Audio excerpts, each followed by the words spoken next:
it does represent a family feud that Donald did start by attempting to get his ailing father to sign over changes to his will. It was basically taking the whole estate and giving it to Donald. As one former senior administration official puts it, you try working for him and not chasing pills with alcohol. Hello lovely people, my name is Emma. Welcome back to my channel, and welcome if you are new. No need to beat around the bush. You know what this video is about because you read the title. You're smart like that. It's one of the reasons I like you. Recently released and causing a big stir is the film The Apprentice. Lovely little bit of wordplay. The Apprentice, of course, refers to the mentor-mentee relationship between the notorious lawyer Roy Cohn and the up-and-coming Donald Trump. It's set in the 1980s as Donald Trump rises to become a real estate mogul, and finishes sort of just before everything falls apart. I think it's a fascinating bit of time to examine. I think the film was fantastic. Really well made, superb acting. Jeremy Strong is the only person in the world who could make me feel sorry for Roy Cohn. He is one of the greatest actors in the world right now.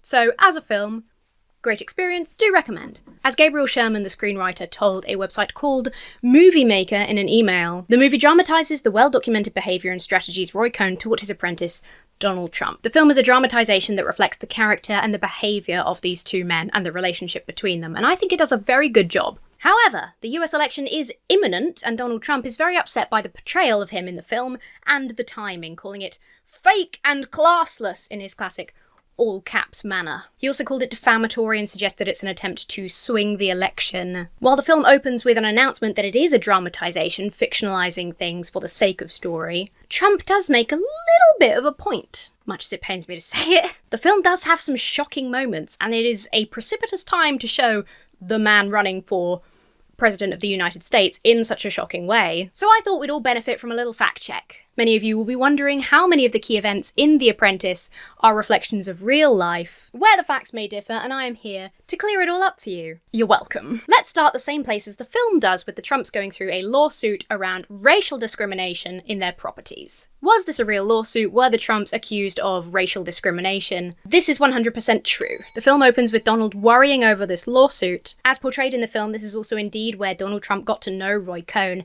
as he represented them in the legal suit. According to the Department of Justice lawsuit, at 39 Trump-owned properties, widespread practices were used to avoid renting to black people, including implementing a secret code, which is also mentioned in the movie, the use of the word C to mark any tenancy application by a black person. In the end, the Trump organization settled, agreeing to make future changes so that the discrimination did not continue, but they never had to admit any wrongdoing, which is a line that Donald Trump would parrot whenever this comes up. Related then, did Roy Cohn blackmail a Department of Justice official in order to win the suit?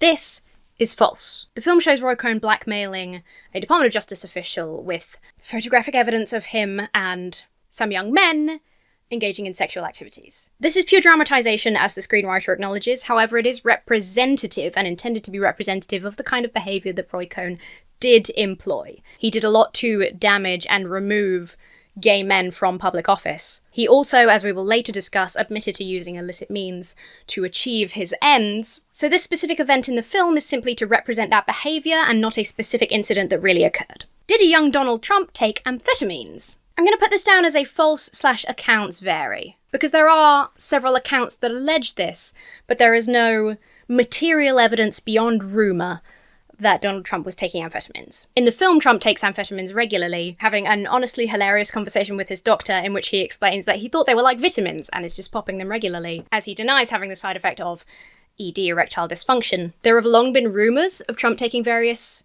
medicines, typically over-the-counter medicines. He's always been generally quite anti-drug and alcohol in the illicit sense, but over-the-counter medicines, the rumours have always swirled. Something I thought was interesting, and perhaps part of the influence for this portrayal in the film, is accounts that came out of Trump's presidency in the White House. According to Rolling Stone, the Defense Department's Inspector General released a report detailing how the White House medical unit during the Trump administration distributed controlled substances with scant oversight and even sloppier record-keeping. Investigators repeatedly noted that the unit had ordered thousands and thousands of doses of the stimulant modafinil, don't know how you pronounce it, which has been used by military pilots for decades to stay alert during long missions. According to a variety of sources, it was an open secret in the White House during the Trump administration that officials would pop pills, occasionally chasing them with alcohol, very dangerous. Xanax was apparently extremely readily available.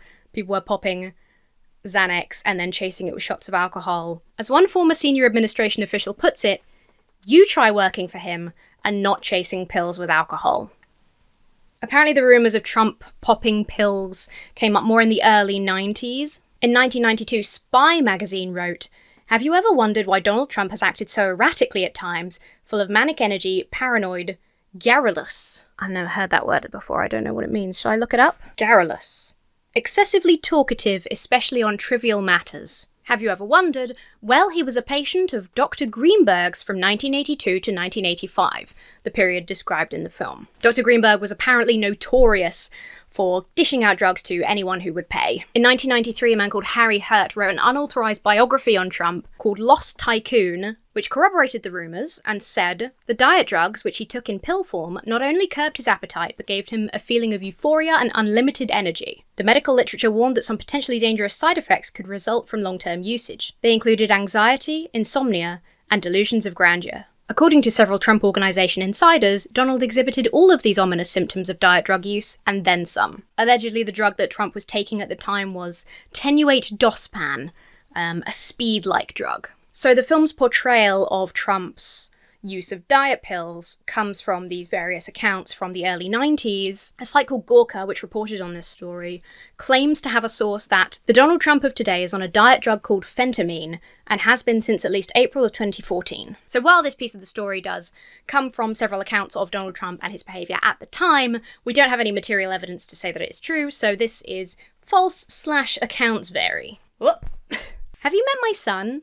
This is Baffy. He's a very soft and sweet boy. He was produced in a limited run a little while ago, and since then people have joined. People who missed the first one have messaged me and asked time and time again, will Baffy be available again? The answer is yes. And the when is right now. If you missed the first round, if you just want another one, if you want to give him as a gift, he's such a good boy. He's really curbing his arson problem, and he's down to 3 summonings a day. Click the link down below and you can pre-order your own Baffy right now. It is a pre-order, he will be shipped out next year, and it is for a limited time only. These are made on demand, so we get the orders, then we make them. It's better for the planet, it's better for me because I don't have a house full of Baffys just sat there looking sad and alone. Do click the link down below, pre-order your own Baffy today. He's a very good boy and great emotional support for things like The Apprentice.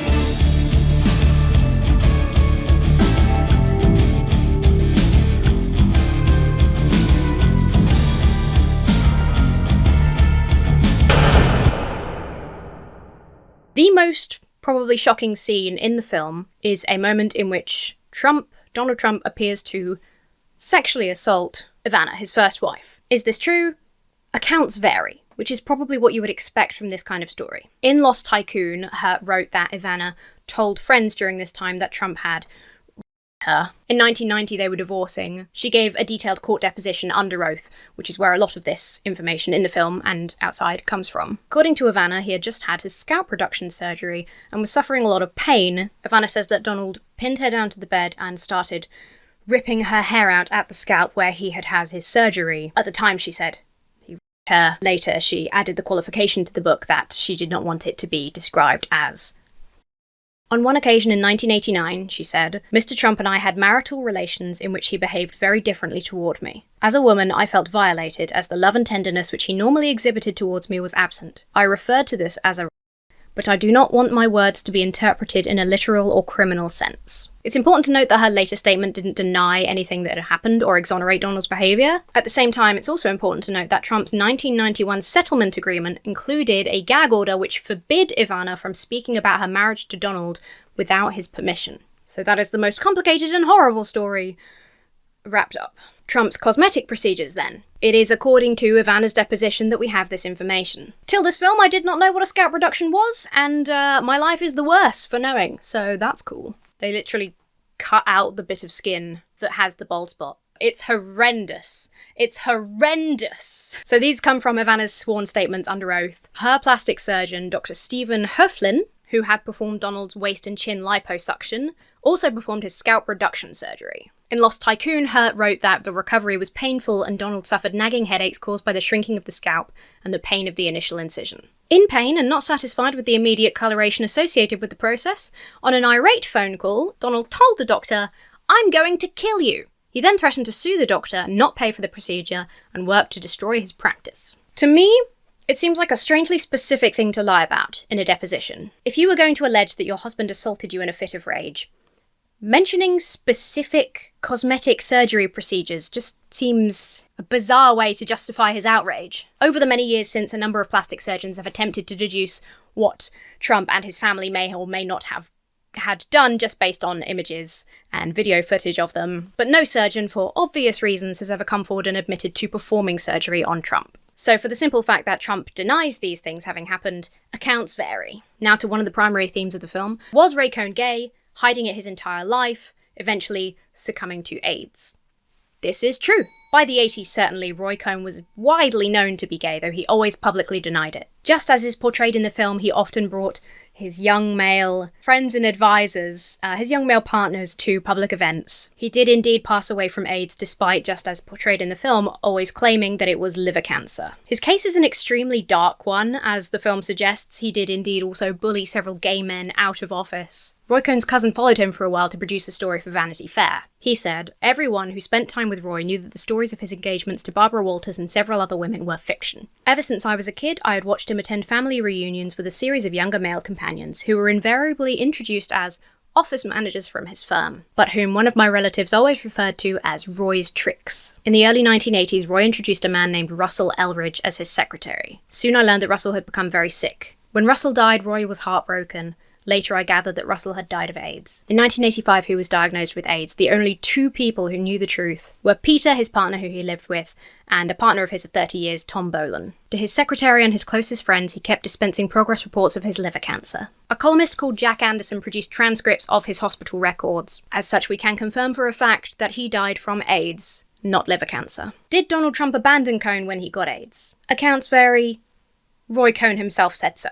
According to Vanity Fair, in those final months, speaking in a voice that had turned to a whisper, Roy admitted to me that he was disappointed in the silence from ice-cold Trump. Cohn's longtime secretary Susan Bell said, "Donald found out about it and just dropped him like a hot potato. It was like night and day." Cohn was quoted in the 1992 book about Trump as saying, "Donald pisses ice water." Now, according to Cohn's cousin and the Vanity Fair article, the final dinner scene in Mar-a-Lago never happened. It's a very haunting scene in which Roy Cohn, on death's door, discovers that the diamond, platinum cufflinks that Trump has given him are fake, as Ivana tells him. They joke about his death. The film cuts to people in protective gear wiping down and spraying the wheelchair, the dinner table, everything that he might have touched, in a way that is indicative of people's fear around AIDS at the time. However, according to the 2020 book, The Fixers, the Bottom Feeders, Crooked Lawyers, Gossip Mongers, and Porn Stars Who Created the 45th President, hell of a title, Trump was quoted as saying, half-jokingly, "I had to spend a fortune to fumigate all the dishes and silverware." In an earlier moment of the film, when Roy Cohn is attempting to demonstrate his means, his prowess as a lawyer to a young Donald Trump, he explains that he used illicit under-the-table means to get a Soviet spy convicted of the death penalty. He says that she was avoiding the death penalty because she was a woman and a mother, and he thought that was unfair, so he fought to ensure she got the death penalty.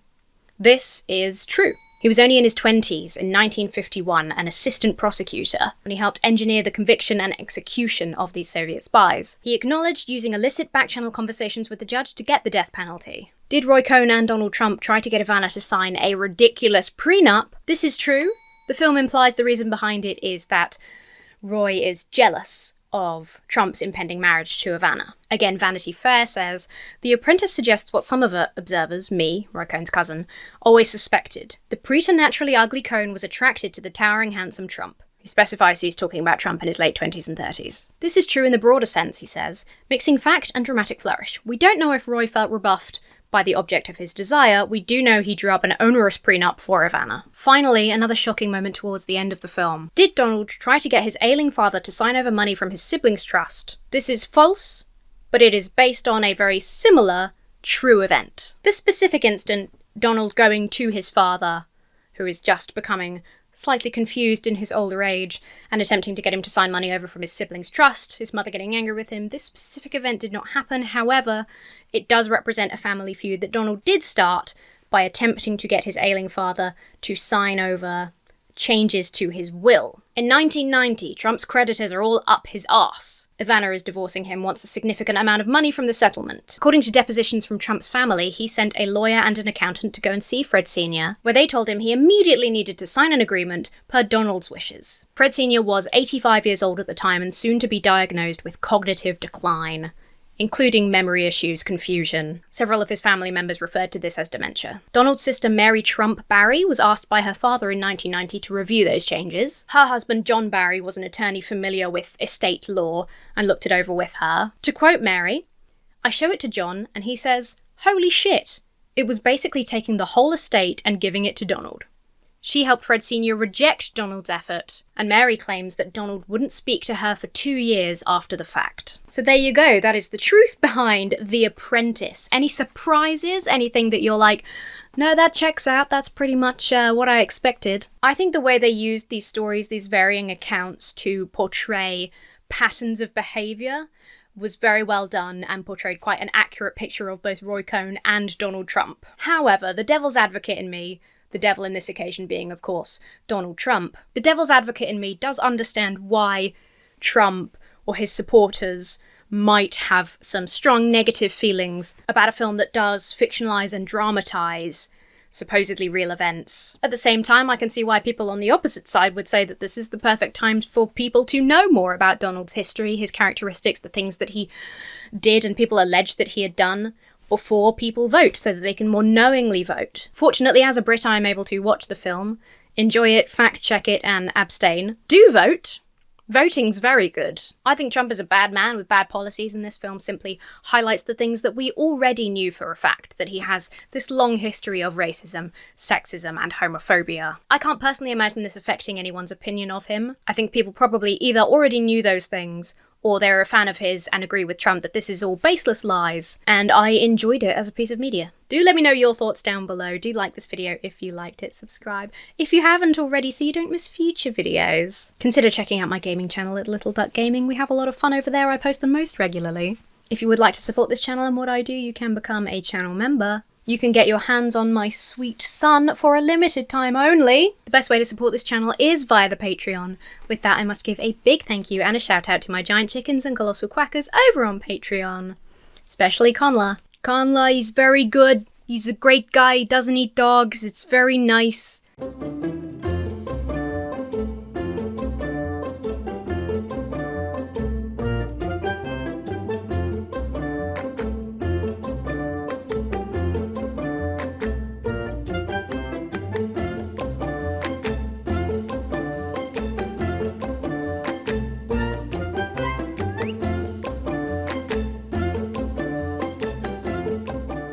Thank you so much for watching, have yourselves a very lovely week, and I will see you really soon.